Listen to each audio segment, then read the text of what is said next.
Салем достар, біз сіздермен алдыңғы сабақта кеңістіктегі фигуралардың жазықтықтағы бейнесі тарауына арналған есептерді шығардамыз. Бізге берілген келесі есептің шартында А1, В1, С1 үшбұрышы АВС үшбұрышының проекциясы болсын. Және бұл екі орналасқан екі үшбұрыш альфа және бета жазықтықтағы параллель болса, онда бұл екі үшбұрыштың тең екенін дәлелдеу керек. Олай болса, бізде берілгені бойынша шартын жазайық.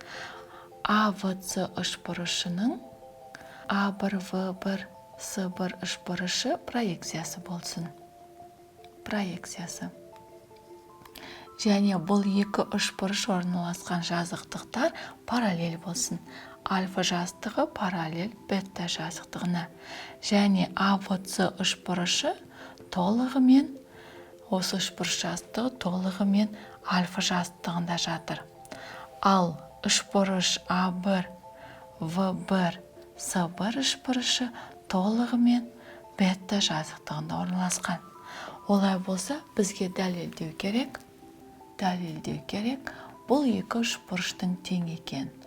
АВС үшбұрышы тең үшбұрыш А1, В1, С1 үшбұрышына. Бізде есептің шартында параллель түзулер болғандықтан, параллель жазықтықтар болғандықтан, бұл екі жазықтық өзара параллель болғандықтан арасында бұлар қиылыспайды. Яғни бұлардың бұрышы градустық өлшем 0-ге тең деген сөз. Және бұл жердегі параллель көшіруде А нүктесіне сәйкес А1-ға, В нүктесі сәйкес В1-ге, С нүктесі сәйкес С-ға проекцияланады. Және олай болса, АВ қабырғасы альфа жазықтығы мен бета жазықтығы параллель болғандықтан А1 мен В1 түзулері параллель және тең болады. АВ параллель А1 В1-ге. Және олардың ұзындықтары тең. Дәл солай, АВС қабырғасы параллель В1 С1-ге. Және олардың ұзындықтары тең. Және үшінші қабырғасы АС қабырғасы параллель А1 С1-ге. Және олардың ұзындықтары тең. Олай болса, бұл екі үшбұрыш, үшбұрыштар теңдігінің үшінші белгісі бойынша тең.